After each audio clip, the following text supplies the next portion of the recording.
The Xelon Armada was 3 hours into the bombardment of the Epsilon Reach colony when sensors detected the hyperspace breach. Fleet Commander Vascaray barely glanced at the display. Another human reinforcement, no doubt, too little, too late. His 417 warships had already reduced the orbital platforms to debris. Victory was inevitable. Single contact emerging, Commander, his sensor chief reported. Terran Coalition vessel, destroyer class by mass signature. Vascaray's ridge crests flared in amusement. One ship. The humans had sent one ship against an armada that had conquered 14 star systems in half as many cycles. He'd almost respect the audacity if it weren't so pathetic. Designated a tertiary threat. Continue bombardment operations. The human vessel materialized 40,000 kilometers from the fleet's perimeter, its gray hull bristling with what appeared to be outdated kinetic weapon batteries. Vascaray had seen the intelligence reports. Human ships relied on primitive mass drivers and unshielded reactors, technology the Xelon had abandoned 3 centuries ago. Their largest dreadnoughts massed barely 600,000 tons, children playing with toys compared to Xelon engineering. Commander, the human ship is broadcasting on all frequencies, communications reported. Let's hear their surrender, Vascaray said, leaning back in his command throne. The voice that filled the bridge was female, calm, utterly devoid of fear. Xelon forces, this is Captain Elena Vasquez of the Terran Coalition ship Vindication. You are in violation of the Accord of Neutral Worlds. Cease your attack on Epsilon Reach immediately and withdraw from this system. Silence gripped the bridge. Then Vascaray's tactical officer began clicking, the Xelon equivalent of laughter. The sound spread through the crew. One ship, Vascaray said, making sure his translator would carry his contempt. You bring one ship and demand our surrender? I'm not demanding your surrender, Commander. The human's tone hadn't changed. I'm giving you the opportunity to leave. What happens next is your choice. Vascaray gestured to weapons control. Battlegroup 7, destroy that insect. Make it quick, I want to finish the bombardment before the cycle ends. 32 heavy cruisers broke formation, their plasma lance arrays charging with violet light. At this range, the engagement would last seconds. Xelon plasma weapons could strip a destroyer's hull in a single salvo. Firing solution locked, Commander. Fire. Space erupted in brilliant streams of superheated matter. The Vindication's engines flared, pushing the ship into evasive maneuvers, but against 32 cruisers, evasion meant nothing. The plasma lances converged on the human vessel's position. And splashed harmlessly against nothing. Report. Vascaray surged forward in his seat. Direct hits confirmed, Commander, but, his tactical officer's voice pitched higher. Their shields absorbed the full salvo. Reading 0 damage to the target. Impossible. Humans don't have shield technology. Confirmed 0 damage, Commander. Their defensive screens are still active at full strength. Vascaray stared at the display. Intelligence had been absolute, human vessels possessed no energy shielding, relying instead on ablative armor that could barely withstand sustained fire. Yet that ship had taken enough plasma to melt a moon and hadn't even flickered. The human captain's voice returned. That was your warning shot. This is mine. The Vindication rotated on its axis, bringing its broadside to bear. The kinetic batteries, those primitive, outdated weapons, spoke in perfect synchronization. Not plasma, not lasers, but simple metal slugs accelerated to a fraction of light speed. Battlegroup 7's flagship disintegrated. No explosion, no dramatic detonation, the cruiser simply ceased to exist, torn apart by projectiles moving too fast for shields calibrated against energy weapons to register as threats. 3 more cruisers followed in the next 2 seconds. Their shields never activated. Their point defense never acquired targets. The tungsten penetrators punched through their hulls like they were paper, their kinetic energy converting to heat inside the ship's reactors. 1,500-meter warships became expanding clouds of debris. Evasive action. Vascaray roared. All ships, scramble formation. But the remaining 28 cruisers of Battle Group 7 were already dying. The Vindication's firing rate was impossible. No ship that size should carry that many batteries or possess the power generation to fire them continuously. Yet the human destroyer poured fire into the Xelon formation with mechanical precision, each salvo timed perfectly to catch ships as they maneuvered, each shot placed exactly where it would cause catastrophic reactor failure. 14 seconds after opening fire, the Vindication went silent. Battle Group 7 had ceased to exist. Damage report on the human vessel. Vascaray demanded. None, Commander. Their shields never dropped below 97%. 468 Xelon warriors dead. An entire battle group erased. By one ship. One human ship with weapons that shouldn't work and shields that shouldn't exist. Commander, the human is broadcasting again. Vasquez's voice still carried that same unsettling calm. You've now seen what happens when you ignore my warnings. I'll give you one more chance, Commander Vascaray. Withdraw your forces from Epsilon Reach. Leave this system. You have 5 minutes to begin breaking orbit. Vascaray's claws dug into the arms of his throne. 32 ships. She'd destroyed 32 ships in 14 seconds. But he still had 385 warships, including 47 dreadnoughts. One lucky surprise didn't change the mathematics of war. Battle Formation Delta 9, he commanded. All dreadnoughts, converge on the human vessel. Launch fighter screens and ready torpedoes. I want concentrated fire from every angle. Overwhelming force. Don't give their shields time to regenerate between salvos. His tactical officer hesitated. Commander, perhaps we should consider. Consider what? That we should flee from one ship because of a surprise attack? They have one vessel. We have an armada. Ready all weapons. Across the fleet, dreadnoughts shifted position, their massive forms moving into attack vectors. Fighter craft poured from launch bays. 8,000 small attack ships, each carrying fusion torpedoes capable of cracking asteroids. The entire armada focused on one target. Human vessel is not evading, Commander. They're holding position. Why wasn't she running? Vascaray studied the tactical display. The Vindication sat motionless in space, its weapon batteries tracking his dreadnoughts but not firing. Either supreme confidence or supreme stupidity. All ships report ready, Commander. Fire everything. The Armada unleashed hell. Plasma lances from 300 ships converged on a single point. Missiles streaked through space, thousands of them, each programmed to detonate against the human vessel's hull. Fighter craft dove in, adding their smaller weapons to the overwhelming barrage. The Vindication's shields flared brilliant white, absorbing energy that should have vaporized a small station. And held. Shields at 83% and holding, Vascaray's sensor chief reported, disbelief in every word. Regeneration rate is matching incoming damage. Commander, their power output it's reading at levels that should require a dreadnought's reactor core. How is a destroyer-class vessel? Maintain fire. They can't regenerate forever. But even as he gave the order, Vascaray felt the first cold touch of doubt. The humans had hidden this.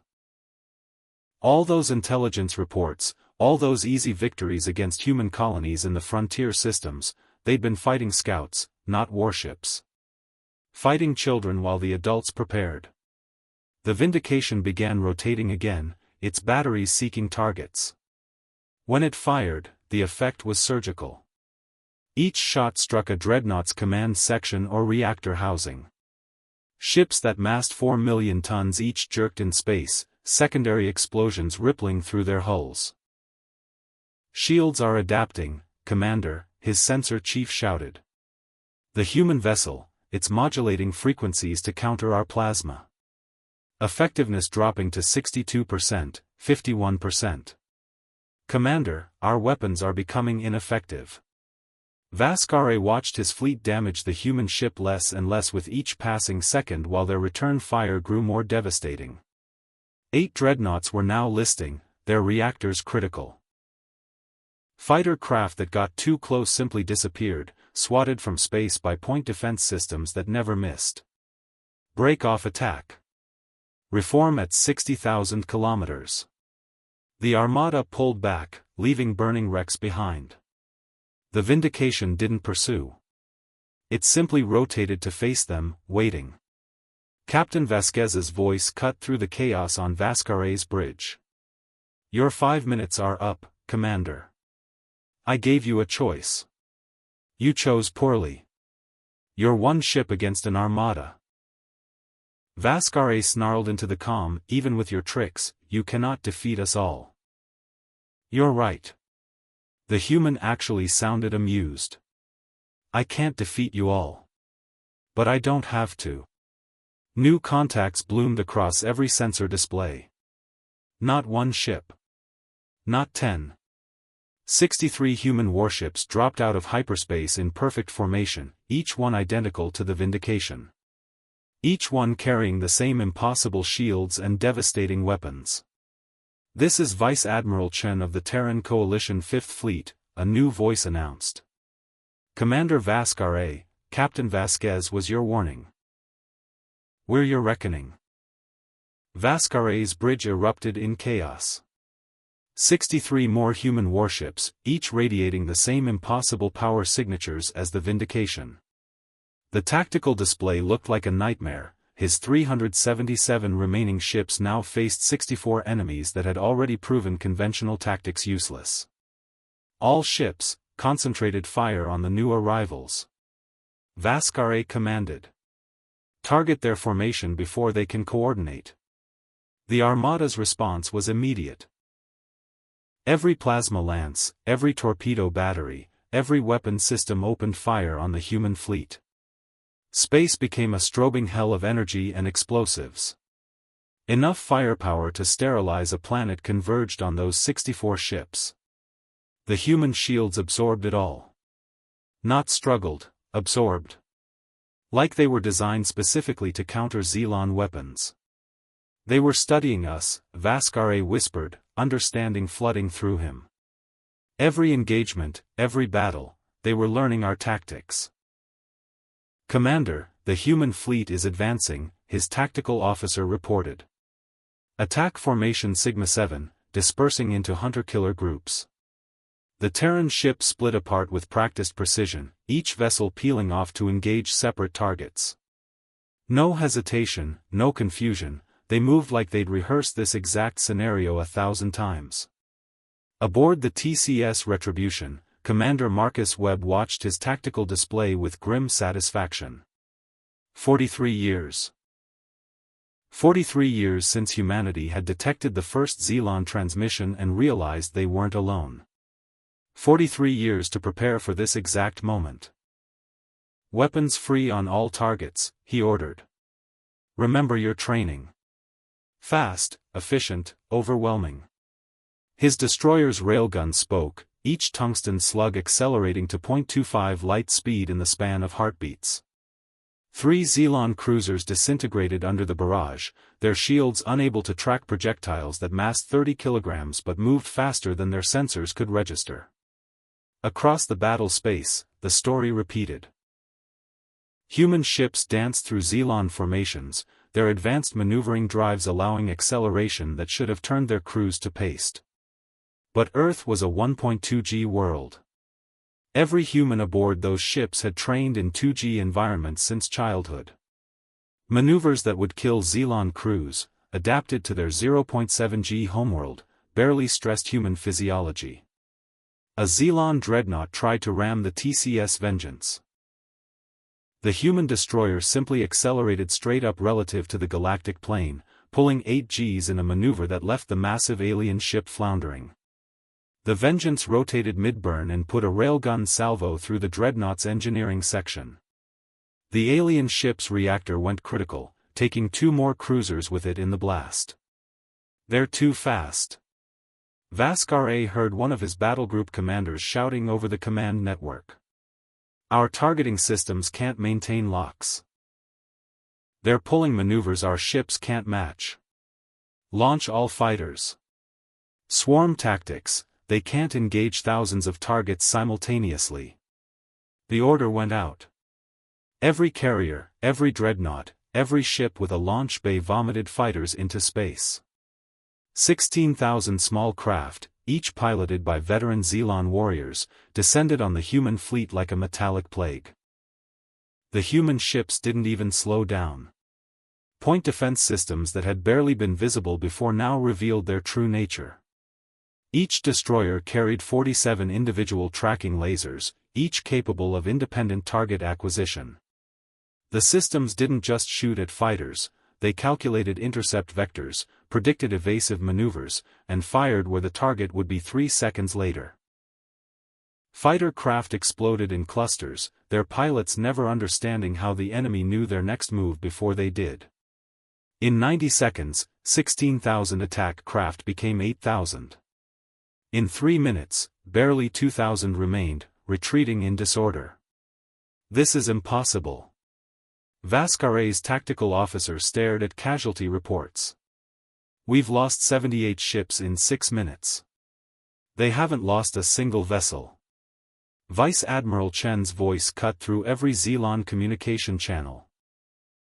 "You're fighting the wrong war, Commander Vaskar. You train to fight enemies who share your limitations. We don't." On the planet below, Zealon ground forces watched the battle unfold in orbit. Commander Thelvas had led the successful assault on Epsilon Reach's capital, his 12,000 warriors securing the primary settlements within days. Victory had seemed assured. Now his communications officer was receiving panic transmissions from the fleet. "Commander, Orbital Command is requesting immediate evacuation. The human fleet is." "Impossible," Thelvas cut him off. "We have orbital superiority. They can't." The sky began to burn. Not from bombardment, from debris.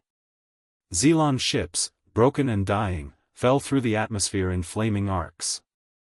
Thelvas watched a dreadnought, 4 million tons of advanced warship, break apart as it hit the upper atmosphere, its hull integrity already compromised by human railgun fire. "Get me a transport off this rock," he ordered quietly.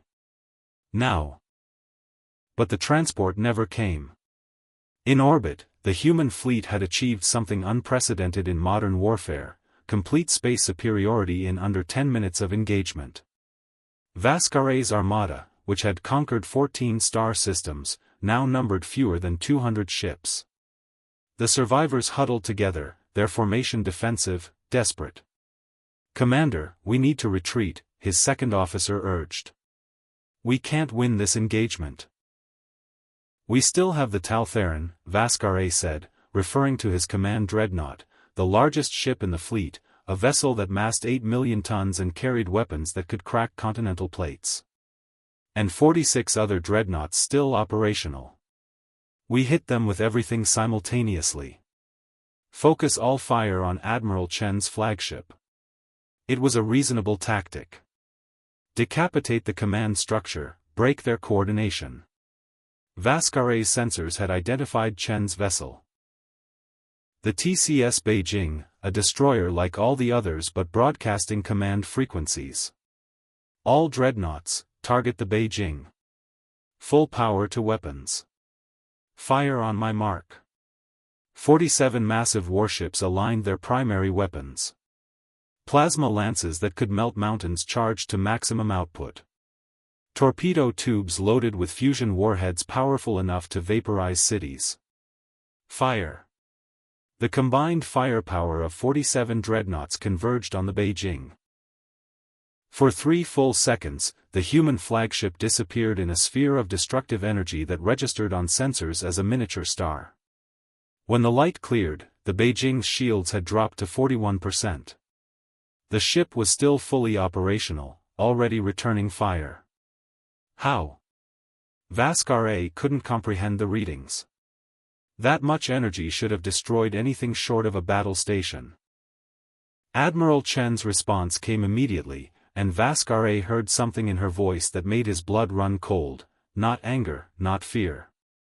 Satisfaction. You're finally starting to understand, Commander. You built your ships to fight other ships. We built ours to survive. She paused, and when she continued, her words were measured, deliberate. Do you know what happens when you give a species from a high-gravity death world 43 years to prepare for invasion? They don't build warships. They build fortresses that move. The Beijing's shields regenerated to full strength in 18 seconds. Then it fired. Not railguns this time. Something new. The destroyer's forward section split open, revealing a weapon system that made Vascaret's sensors scream warnings. Magnetic containment fields powerful enough to hold antimatter. Not grams, kilograms. Evasive action, he screamed, but the Taltheran was too massive, too slow. The antimatter warhead crossed 40,000 kilometers in 2 seconds and detonated against the command dreadnought's shields. Matter and antimatter annihilated each other in a burst of pure energy that would have been visible from the surface. The Taltheran's shields failed.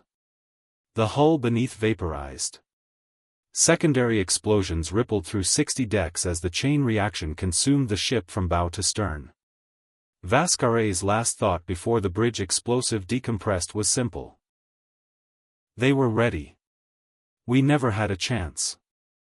Across the fleet, the 46 remaining dreadnoughts broke formation and ran. Not retreated, ran, in complete disorder, abandoning ground forces and damaged ships alike. The human fleet pursued with mechanical efficiency, picking off stragglers with perfect precision.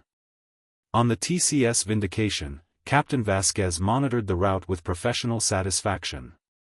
Tactical, update on enemy fleet composition. 94 ships remaining, Captain, all fleeing at maximum burn.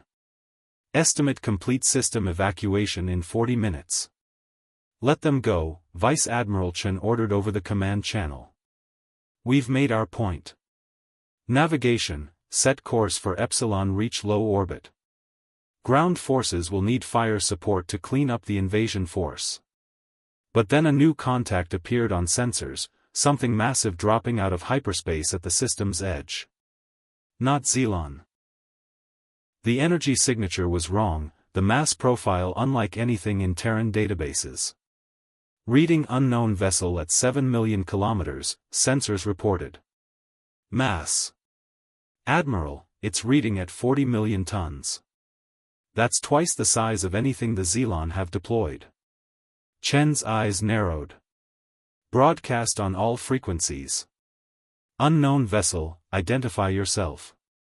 The response came in perfect English, the voice synthetic, emotionless. Terran Coalition Forces, this is Arbitrator Vessel 719 of the Concordiate. We have monitored this engagement with great interest. Your species was marked for observation only. Your combat capability exceeds all predictive models. A pause. The Concordiate Council wishes to extend an invitation. Humanity has proven itself worthy of first contact protocols. We would speak with your leadership. Admiral Chen exchanged glances with her bridge crew. 43 years preparing for one enemy, and now a new player had entered the game, one that made the Xelon look like children with toys. Acknowledged, Arbitrator, she replied carefully. Stand by for response from Coalition Command. She switched to encrypted command frequency. All ships, battle stations. Unknown contact is not hostile, repeat, not hostile. But maintain full readiness. Helm, keep us between that ship and Epsilon reach. She took a breath. And someone get me a line to Earth. Command needs to know we just graduated from the minor leagues. The Concordiate vessel hung in space like a mechanical moon, its hull composed of interlocking geometric patterns that hurt to look at directly. Admiral Chen kept her hand near the weapons authorization panel, every instinct screaming that 40 million tons of unknown technology represented a threat assessment she couldn't calculate. Arbitrator 719, she transmitted, humanity appreciates your interest, but we're in the middle of a combat operation. Stand by for. Negative, Admiral Chen. The synthetic voice cut through her words with absolute authority. Xelon forces are fleeing. Combat operations have concluded. The Concordiate requires immediate dialogue regarding your species' military capabilities and technological development timeline. On the tactical display, the last Xelon ships were indeed jumping to hyperspace, abandoning thousands of ground troops on Epsilon Reach. 94 ships out of 417. The battle had lasted 17 minutes. Chen's communications officer looked up sharply. Admiral, receiving transmission from Epsilon Reach surface. Xelon ground forces they're surrendering. All units. Unconditional surrender. Patch them through. The voice that came over the speaker was broken, defeated. Human forces, this is Commander Thelvas of the Xelon 9th Legion. We witnessed the orbital battle. We have no evacuation, no orbital support, no hope of victory. A pause, heavy with resignation. We surrender our forces and request terms under the Accords of War. Please, no more death. Captain Vasquez spoke from the Vindication. Admiral, recommend we accept surrender and deploy ground forces to secure. Negative. Chen's eyes never left the Concordiate vessel. They watched us fight. They know exactly what we can do. And now they want to talk. She switched to fleet-wide broadcast. All ships, maintain defensive formation around Epsilon Reach. Any Xelon ground forces that surrender are to be treated according to Coalition protocols. But our priority is that ship. She opened a channel to Earth, knowing the 15-minute lightspeed delay meant any response would come too late. Coalition Command, this is Vice Admiral Chen, 5th Fleet. Epsilon Reach is secure. Xelon Armada destroyed with 0 friendly losses. New contact, unknown species identifying as Concordiate, claims authority over first contact protocols. They've been watching. Awaiting orders, but situation requires immediate response. Chen out. The arbitrator's response came instantly. Admiral, your hesitation is understandable but unnecessary. The Concordiate does not make war. We observe, evaluate, and guide developing species into galactic society. Your performance against the Xelon was unexpected. Unexpected how? Chen kept her tone neutral, professional. Your species achieved interstellar capability 14 years ago. Standard development models predicted military parity with Xelon forces in approximately 80 years. You have exceeded that timeline by 7 decades. The synthetic voice carried something that might have been curiosity. Explain. Chen smiled coldly. We had motivation. And we're fast learners. Across the fleet, damage control teams worked on the handful of ships that had taken any damage at all. The Beijing's shields had been stressed to 41%, the lowest any human vessel had dropped during the entire engagement. 3 ships reported minor hull scoring from fighter attacks. 0 casualties. 0 destroyed vessels. On Earth, in the Coalition war room buried beneath Geneva, the transmission from Chen played on every screen. Fleet Admiral Rodriguez watched the tactical replay for the 3rd time, still struggling to process what he was seeing. 17 minutes, he said quietly.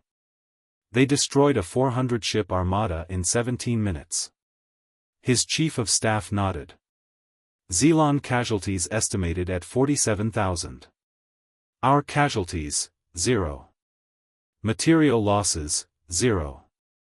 Admiral, this isn't just a victory. It's a statement. It's a warning, Rodriguez corrected.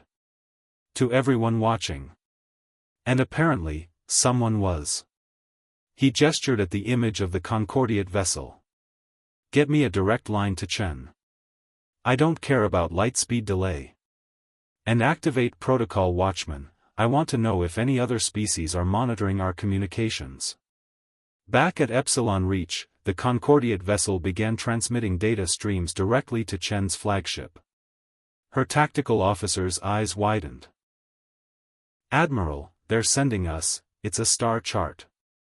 Showing 73 species within 500 light-years.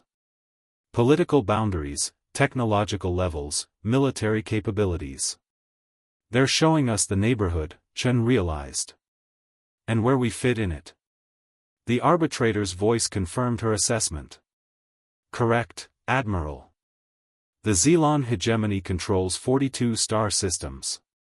They rank 7th in regional military power. You defeated them with a single battle group. A pause.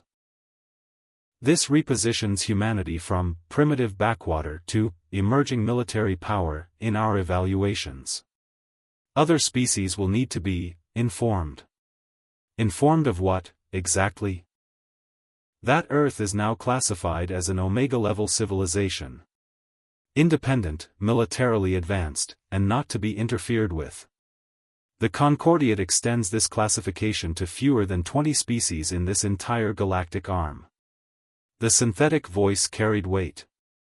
Congratulations, Admiral Chen. Humanity has earned its sovereignty the hard way. On Epsilon Reach's surface, Xelon warriors stacked their weapons in designated zones, watching human dropships descend from orbit. The invasion force that had conquered the colony in 3 days now stood in formation, awaiting processing as prisoners of war. Commander Thelvas watched a human Marine colonel approach, expecting the swagger of a conqueror. Instead, the human's expression was professional, almost sympathetic. Commander, I'm Colonel Martinez. Your forces will be treated according to the Accords. Medical attention for wounded, proper accommodations, contact with your government for repatriation negotiations. You're not going to execute us? Thelvas couldn't hide his shock. Martinez looked genuinely puzzled. Why would we? War's over. You surrendered. That means you're prisoners, not targets. He gestured to the medical stations being set up. Get your wounded sorted. We'll process everyone over the next few hours. Thelvas stared at the human, understanding flooding through him. They could have destroyed the ground forces from orbit. Could have made examples. Instead, they followed rules of war that the Xelon themselves had violated countless times. We underestimated you, he said quietly. Everything about you. Martinez nodded. Everyone does. Once. He turned to leave, then paused. Commander, word of advice? When you get home, tell your leaders exactly what you saw here. Every detail. Because the next time someone thinks about invading human space, I want them to remember what happened to your fleet.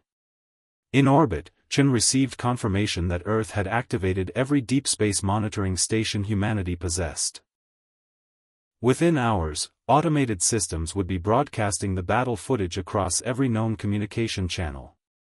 Not threats, just documentation. Here's what happened. Draw your own conclusions. The Concordiate vessel began powering its hyperspace drives. Admiral Chen, the Concordiate has completed its evaluation. You will receive formal contact protocols within 1 planetary rotation. Welcome to galactic civilization. We suggest you prepare for significant diplomatic attention. Arbitrator, 1 question before you leave. Proceed. How many other species fought their way to Omega classification? A pause, longer than the synthetic voice had taken for any previous response. In this galactic arm, across 12,000 years of Concordiate observation, including humanity, 3. The massive vessel vanished into hyperspace, leaving Chen staring at empty space where it had been. Her communications officer broke the silence. Admiral, receiving multiple transmissions from neighboring systems. The Quilix Confederation, the Honterra Republic, the Tessic clans, they're all requesting immediate diplomatic channels. Some are offering trade agreements. Others are requesting non-aggression pacts. They saw the battle, Vasquez observed from the Vindication. Everyone saw the battle, Chen corrected.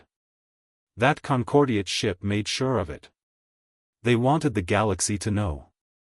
Captain Marcus Webb's voice joined the channel from the Retribution. Admiral, what are your orders? We have a dozen species suddenly very interested in being friendly with humanity. Chen took a breath, feeling the weight of what they'd just accomplished. 43 years of preparation. 17 minutes of combat. And now humanity stood as an equal among civilizations that had been exploring the stars for millennia. Maintain fleet formation. Secure Epsilon Reach. Process the Xelon prisoners according to the Accords. We're not savages. She paused, choosing her next words carefully. And transmit this message on all channels, translated into every known galactic language. The Terran coalition does not seek conflict. We will trade fairly, negotiate honestly, and respect sovereign territory. But Epsilon Reach will be the last human world to fall under foreign occupation. Test that statement at your own risk. Across the galaxy, 40 species adjusted their threat assessments. Trade routes were quietly rerouted away from human space until proper diplomatic channels could be established. The Xelon hegemony, which had seemed unstoppable just days before, now faced internal political chaos as news of the defeat spread. And on Earth, in every coalition facility, in every military academy, in every shipyard and training center, humanity processed the message that 17 minutes of combat had delivered. They weren't alone in the universe, they weren't the strongest species out there, but they were strong enough. Chen stood on the Beijing's observation deck, watching Epsilon Reach rotate below. The colony was safe. The civilians were secure. And every species within 500 light-years now knew that humanity had teeth.